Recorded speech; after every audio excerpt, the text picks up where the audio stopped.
Three, two, one, go.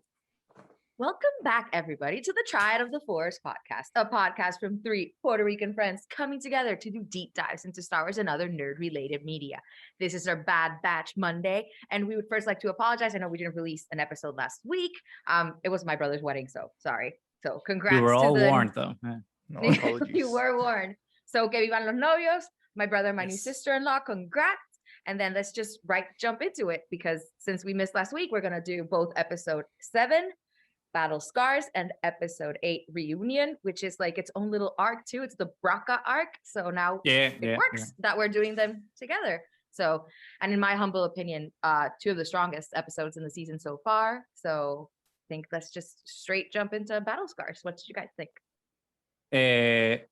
I really appreciated Battle Scars because like a couple episodes ago, we were talking about us being a little concerned about the direction that the show might head into, with Sid being brought into the equation and it turning into one of those quid pro quo shows like Mandalorian season 2 ended up being a bit. So we were concerned, and the episode before Battle Scar kind of moved away from that. So I was a little happy about that. And then obviously Battle Scar kept that trend going, where it's like not going into that whole quid pro quo situations, but actually delving into more meaningful storylines for the Bad Batch. So I was a big fan of Battle Scars, especially when we go into and as someone who played Jedi Fallen Order and who loves Jedi Fallen Order, and going into the planet and all of a sudden seeing all the debris field of all the Republic cruisers, the Jedi cruisers down there. I was like, oh, you did it. You're doing it, Lucas. I'm tying it all together. So like it was very happy to see like that interconnectivity, not just like visually, right, between like all these story elements, but thematically, because obviously the planet makes sense, right, for story purposes, because it's not just the battle scars that the Bad Batch may have physically and psychologically from all the battles that they have, but the planet itself is the allegory, right, of those scars themselves that they're carrying and that the galaxy carries, right, through all these weapons of war. So it was definitely like a good little touch. And obviously the scrappers that are there are dressed exactly the same way as they're dressed in the video game. So I love that they didn't change it, that they kept it visually consistent. Continuity. And obviously we got to see what everyone has been predicting. Wrecker ship goes haywire. I was a little disappointed that it happened. I mean, 50-50. Like I was disappointed that it happened so soon, but at the same time not, because I didn't want them to keep dragging it. But it kind of felt that it didn't have any payoff in a way. It kind of like, oh, it happened, and then no consequence with it. But we can discuss it further. But those were kind of my initial impressions. What about you, Mo? I think I like how it's a show that's almost like structured like a video game in a way. I think like you got like little missions and arcs, and it's just like you got that continuity going on, and like they find like their weapons, but you know, it's good storytelling. We've been waiting for this payout. You know, they've been hinting at Wrecker getting, you know, the ships. We already saw Rex kind of like getting kind of like preoccupied, like none of you are safe. Like especially if your mission now is to save and be part of like Omega's like family. Like I think it's and even I think even tech, like to them that's just, it makes sense. Like there's no like, yes, this we have to go forward with this. So seeing like how they've sort of like evolved out of their shoes of like, oh, we're just clone troopers now, it's more like a team or a unit, we're taking each other's like opinions and like needs, right. It's not just about let's get the mission done and that's it. So we see that tenderness, and in a way that's when Wrecker turns, we still see that. Like it's when it falls and keeps hitting the head, it's like trying to fight it. Like, oh, there's the programming versus what I feel that I want to do.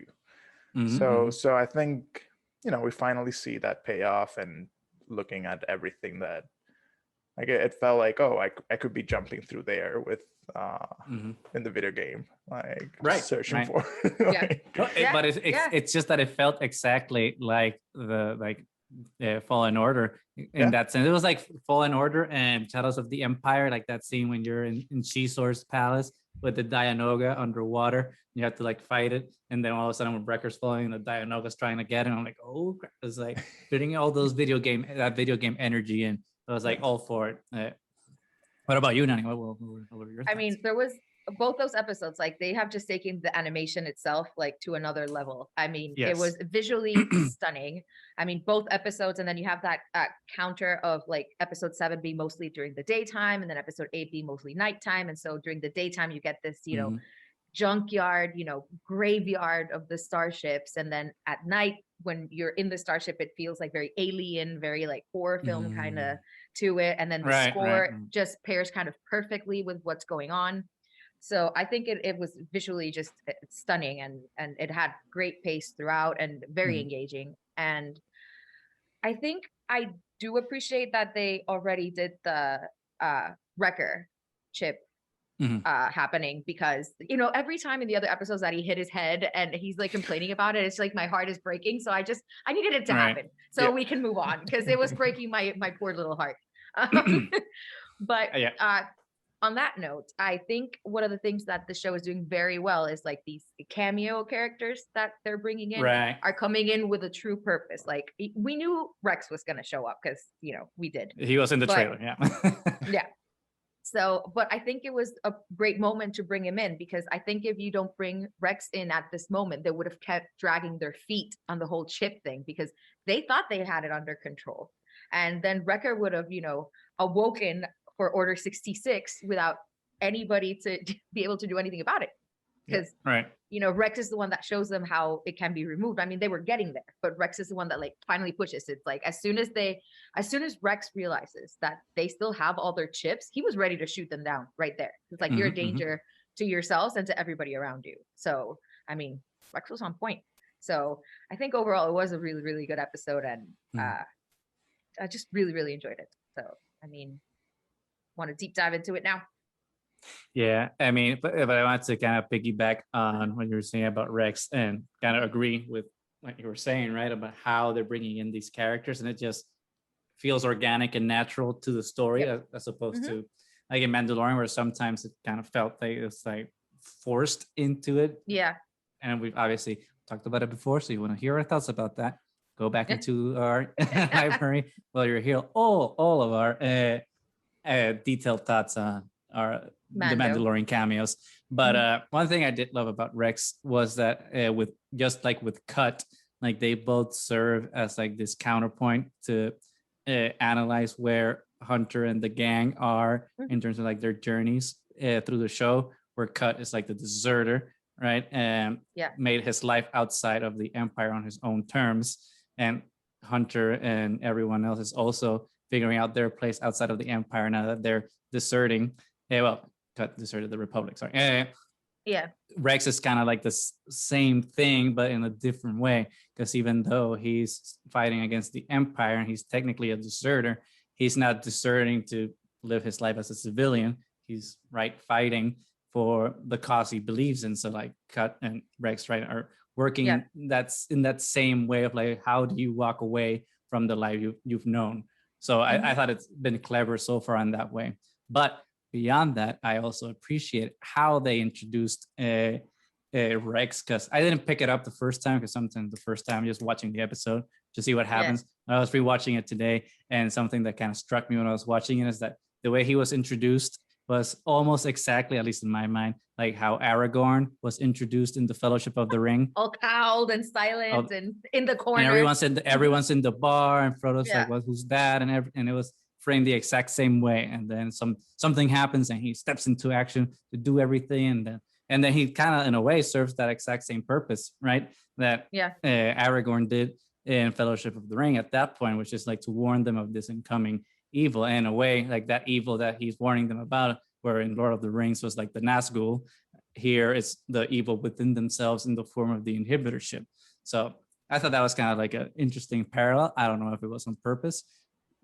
I think it probably was, because these, the people at Lucasfilm doing this are very intentional. But yeah, I mean, that's It my would have little been analysis. really nice if Rex had like a pipe, and then it would just nailed it 100%.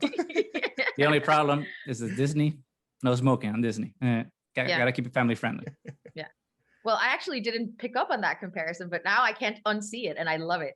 It makes so much sense. Yeah. It's the same. It's the same thing. The It's the same Lone thing. Ranger just waiting. Right. All right. Yeah.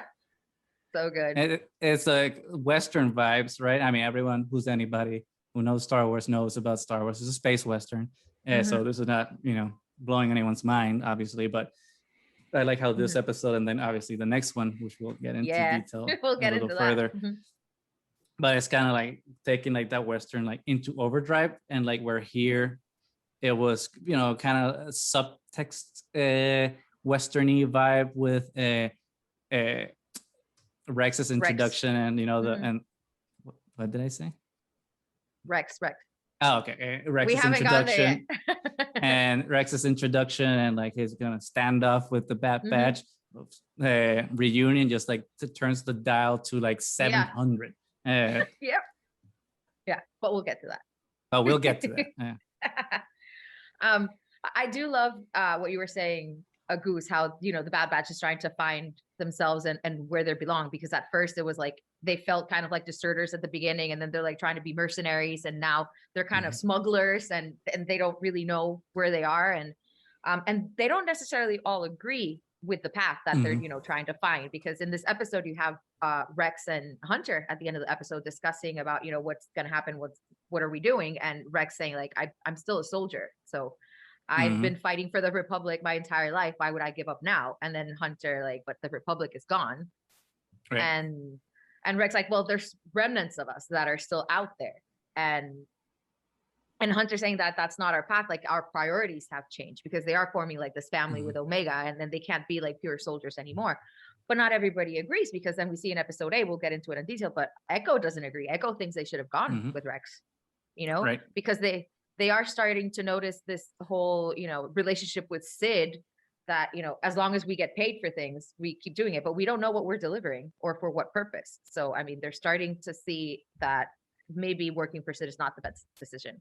And throughout this episode, when they were trying to get out of debt, they end up using everything that they were able to scavenge. So they didn't get a profit from this at all. I mean, they ended up losing. So but we'll see if they're going to be able to use all of that, because things happen. I mean, there's a spoiler alert at the top of this video art, so obviously if you're in here, you're gonna get the spoilers. So before we get into episode 8, I just wanted to point out that I thought it was so great to see what happened with Wrecker, because Wrecker is such a teddy bear that you kind of forget that he's a beast. I mean, and as soon as that chip goes off, he just, it's like they can't stop him. I mean, he just rampages. Like, you forget how really powerful and dangerous he is. And then that moment when he's going to shoot Omega, you can see that he actually struggles with it. He doesn't really struggle. Like, he goes with like full soldier mode against like his brothers, but when it comes to Omega, he like hesitates. So I thought that was really like a nice little touch that certain emotions can try to help with like all the programming that's been embedded into them. And then I also love that once he wakes up, like the first thing he does is like pat Omega on the head and apologize. And apologizes. And Omega's like, it's not your fault. You were controlled by the chip. And even though he knows that it wasn't his fault, he still owns up to it, because there's consequences to the way you behave regardless. So he actually apologizes. And then Omega's just like, oh, tradition, Martell mix, like mission's done. Let's move on. And now I kind of want to know what those things taste like anyway. It just looks like colored popcorn from carnivals. They'll probably be selling them soon. Galaxy Edge. I'm sure. If they're not there already. So then synergy. So to wrap up episode 7, I really enjoyed that last conversation, Rex and Hunter, and then like Rex disappears into the mist, and then you have like a cliffhanger ending where like the scavengers like notice the Bad Batch and, tell the Empire, and then you're left there. And it's like, okay, I have to wait a week, really? And then just perfect segue into episode 8, reunion, when we have from the Empire side that now we get another scene from Camino again that we've been missing a little bit. And every time Camino shows up, it's just like, yes, please, Yes. I know. Camino. And then we get some Crosshair, and then we see them receiving the information that the Bad Batch has been spotted. So episode 8. Considering how much I enjoyed Battle Scars, episode 7. So this is kind of analogous, right? To the sequel trilogy. Episode 7's great. Episode 8, oh my god, that was my Last Jedi moment. Especially like with the ending, which I won't get to yet, but like I thought episode 8 was just a home run. And not just in terms of like story, because I wanted to kind of go back to something you were mentioning, Nani, but in terms of like animation, the show is just such a home run visually, like aesthetically, it just looks so good. The lighting, the particle effects, like the movements, it just looks so good. So it's like this. Both of these episodes have been it's been a chef's kiss of a smorgasbord of beautiful delicacies that our eyes can feast on. But going back to the episode itself, I thought it was like you were saying. It really felt like an old school Clone Wars arc, but it makes me think that this show is kind of a demonstration of Lucasfilm showing us that they've learned everything from all of their shows.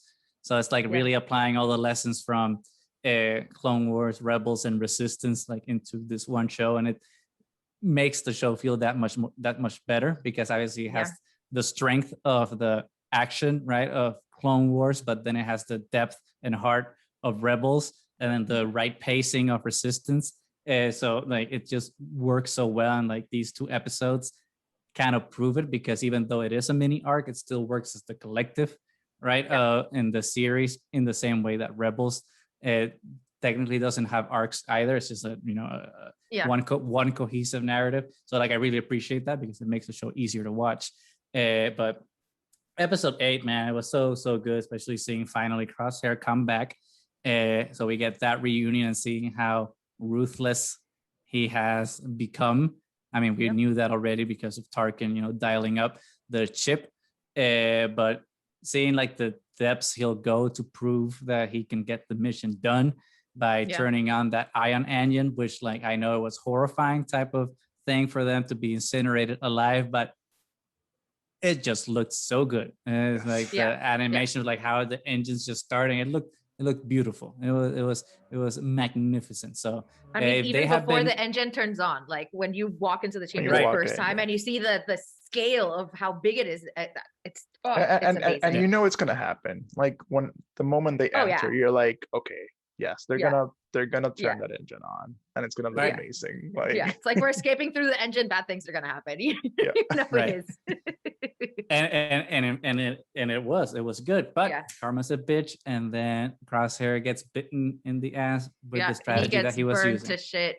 Burned to shit. But which might be like I don't know if this is a way for him to shake off the inhibitor ship by getting the his face burned off, or like if that. Or if this is just gonna make him kind of double down and the ship goes haywire and he goes extra evil. It's like I don't know. It kind of felt interesting to see how they bandaged him, because he kind of looked like Dengar a little bit. I'm not saying he's Dengar. Dengar's Dengar, and it's a different character, but it kind of reminded me of Dengar in a way, with the mask and the band-aids he had like all over the head. So I'm like, well, maybe he's gonna turn into extra evil now if he doesn't come back. So I thought it was an interesting way to use him, but also as a counterbalance again with the Bad Batch, where the Bad Batch is supposed to be more creative than the other clones against one of their own. They're predictable. So it's kind of like, okay, who's trying to outsmart who, because everyone knows each other's tactics right now. So it was fun to see that play, how they were outsmarting each other. That was great the entire episode, because then I mean Crosshair's the first one. It's like, you guys are so predictable, but then at the end they outsmart Crosshair. So, and then if we know Star Wars, you get burned, you turn into an evil guy. So he might be extra evil now. He might.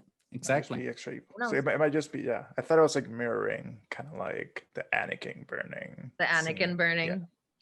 I, Yeah. I think it was very deliberate. Yes. Yeah. But Absolutely. I don't want to talk about the second part of the episode because that was for me like way too much. So like, why don't you say your thoughts up until then when they escaped Up until Until escape. cruiser. Well, I think it's like props again to like the pacing and how the story it's told, because you in such short episodes you get so much packed in, like and there's like anticipation. You get, you get the Kaminoans kind of like already aware that the Empire is not they don't have our best interest in mind. What can we do to secure like our asset? And then it's like, okay, in the back of your mind you're like, okay, who did they call? Like, so that's one thing that's like already like jogging in your mind, where everything else it's just like machinating around. Then you have like Crosshair being like, oh, this is not just like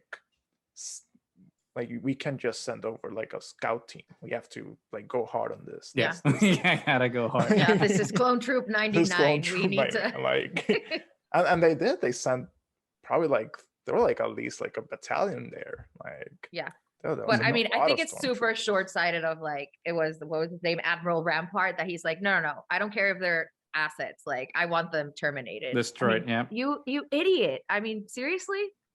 I mean, bureaucracies and empires do not shine for smart and thinking head. That's very true. So, look at Stalin and look at Trump. Not the smartest people. No, I mean they just inspired, brought down by their own idiocy. Yeah. So I can definitely believe that. If Tarkin didn't authorize it, just burn it to hell. Like, burn everything to hell. I did like that after that we do get confirmation that it was the Kaminoans that hired Fennec. Yeah. So that was right there, it's like right there. It's like, and so now they have like, and then they didn't call off Fennec Shan. They're like, if one of the two bounty hunters that we're saying gets them, so that also, which is interesting because that's an Imperial tactic, right? That's what Darth Vader did in Empire Strikes Back. He's like, okay, all you guys getting a bunch of bounty hunters. So we probably can see that opens up the arc of like, I want like, now that we're gonna see like, and I'll get into it, but like Omega on her own, like we can see Omega like, being at first with Cad Bane and then going on a journey with Fennec Shan because Fennec rescued or kidnaps. Like we can definitely see that those arcs forming up. Switching switching from bounty hunters. Then that would be intense. Then she bumps with Boba, and it's like, okay, now young Boba. Yeah. So, but that was the big twist, because when the Kaminoans are talking about hiring a new bounty hunter, in the back of my mind, I'm like, here we go, it's Boba. We're gonna get Boba and Fennec. Their origin story of why they're so chummy and Mandalorians. I'm like, okay, and in my mind, it kind of made sense, even though like I was hoping it wouldn't be Boba, because it's like, oh, it's too soon, and it's like too much synergy at that point. Yeah, exactly. So it's like, I know, I'm pretty confident he'll show up in the show, but I was like, too much too soon.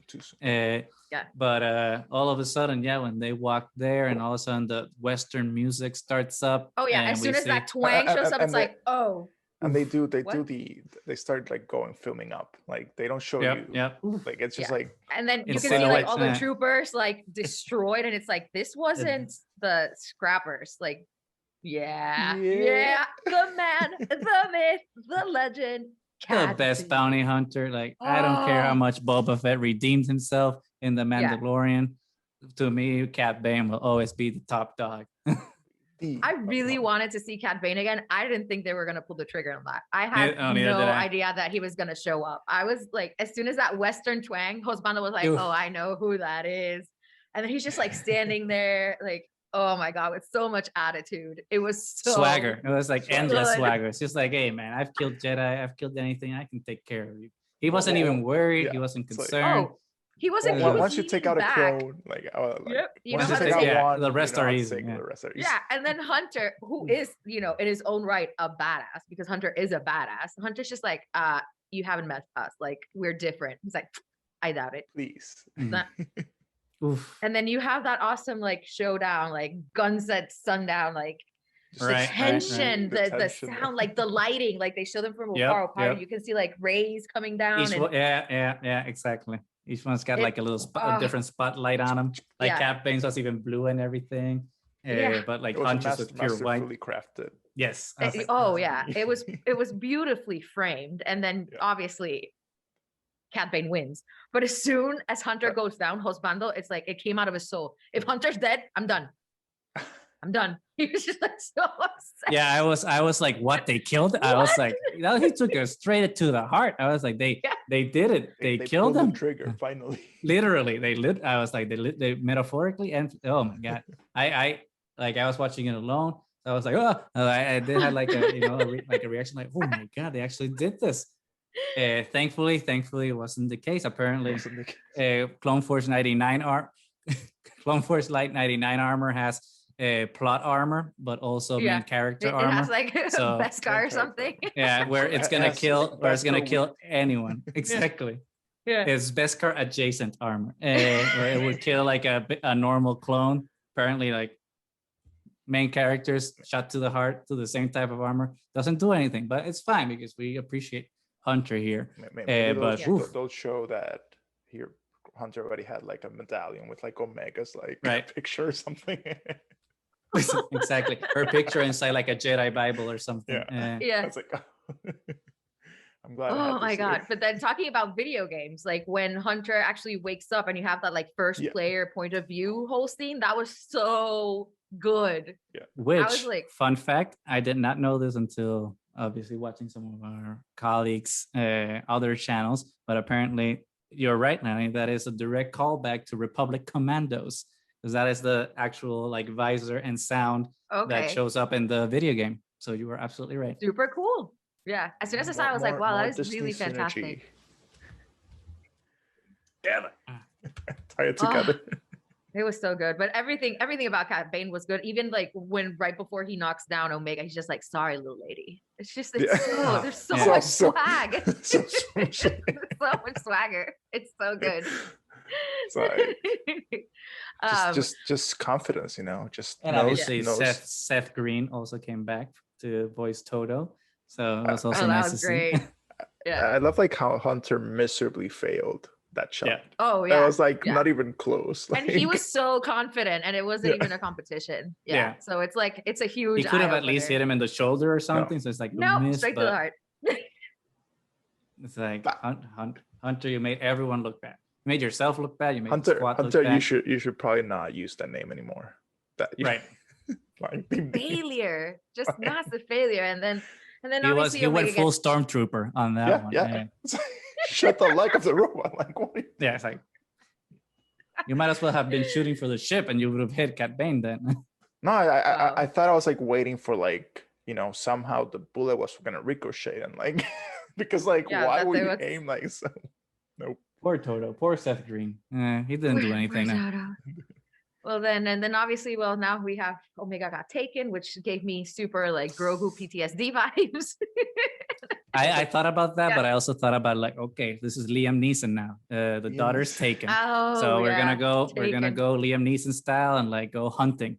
It's like you I mean they Hunter know will who he is. become- Exactly. Yeah. But I will find you and I will kill you. Yeah. Well, they don't know who Cat Bane is, so Maybe that's what's gonna happen now. Now they need to team up with Boba. Because Boba knows obviously, or they'll look for Fennec. or they'll look for Fennec. And Fennec leads to something's gonna happen. So I just Boba's hope Something's gonna show up. happen. I just hope that Boba doesn't kill Cat Bane. I hope Cat Bane lives because I want to see Cat Bane live action in the Book of Boba Fett. Oh need- yeah. I need How that. amazing I would need that that. be? You need that. It needs to happen. I mean, I love me Boba Fett now, thanks to Mandalorian. Yeah. But Cat Bane's always gonna be my number one bounty hunter. So I need to see him in Book of Boba Fett. So please. So don't we kill need him to please. survive, please. Bye. Survive Yes. Cat Bane. Which from what we've seen probably will. Look at this beautiful It is. man. Beautiful. um, So yeah, so we get left with another cliffhanger episode. I mean, this especially these last two episodes, there's so much really good, well done tension. Like you can feel the stakes because we don't really know where any of these characters are, in the future. Like other shows, like we kind of have an idea, where everybody ends up. So, Right. it's not as much of like this, oh my God, what's gonna happen? I mean, there was real fear when Hunter got shot down because Exactly. we don't know, so just that there's stakes. So it feels very, tense and just it's so good to watch, really. I mean, they really have taken what they have done, like Goose said, with all their other shows and kind of like brought it together, everything they've learned. Yes. And it's just, it's blowing my mind. It's so much better than I was expecting it to be, honestly. So yay. Yes. So now we just the only problem is we have to wait a week to see where our beautiful Omega is. Like, where I are you? know. Are you safe? We want Yes. to protect you at all costs. And Wrecker misses you dearly. Well, yeah. The first thing you can hear him asking is, Yeah. oh yeah, yeah. I mean, the first thing he asked was, where was Omega? Not like, are you okay, Hunter? No. Where's Omega? Right. Yeah. So we'll see. But it's gonna be a ride. I think I don't know. I think at least those are my thoughts. I don't know if anyone else had anything else to add. I think I'm just excited now that Mhm. I think we've covered most of our predictions so far. So let's see what happens next. I'm open for the new surprises. So Yep. Yeah. We're past the halfway definitely. point. Now we're going to the second half of the show. And it's going, it keeps getting better and better. So here we go. And on a last note, I want to say that I feel so bad for Omega because right before they take out like Wrecker's chip, she's so worried that something's going to go wrong. Like her biggest fear is that she's going to be left alone again. And now she's, without her family in the bounty hunter's hands. So let's see how, she's going to react to that when she wakes up and knows that her family isn't with her anymore. So maybe that's the plot twist. She decides to leave the Bad Batch and she decides to become a bounty hunter. be like, you know what? I mean, it's adventure. She's up to adventure. Yeah, she's up for adventure. So the Bad Batch, they just want to set a family. No, it's not her. It's not her style. So yeah, just like we have Lady the little Thor lady and style Thor, is we not can her. have Boba Fett and Lady Boba Fett. Like, Of course. Who knows? I'll probably wrong about that one, obviously, but yeah, still fun to think about. There's nothing. There's nothing to lose, to imagine. Exactly. That's what fan fiction is for. Except for hopes and expectations. Exactly. Yeah. And just remember, fans, if your theory didn't work, just write some fan fiction. Then you're gonna get all your theories there. Don't get upset. Create. Yeah. Yeah. We fail all the time until the mouse takes it down for. but could still go ahead. Yeah, write it for yourself. Yeah, still for yourself. Yeah, whatever makes everybody happy, Yes, make yourself happy. But I think that's it, right? I think so. Yeah, well, we are looking forward to what the Bad Batch has in store for us coming forward. It's so good.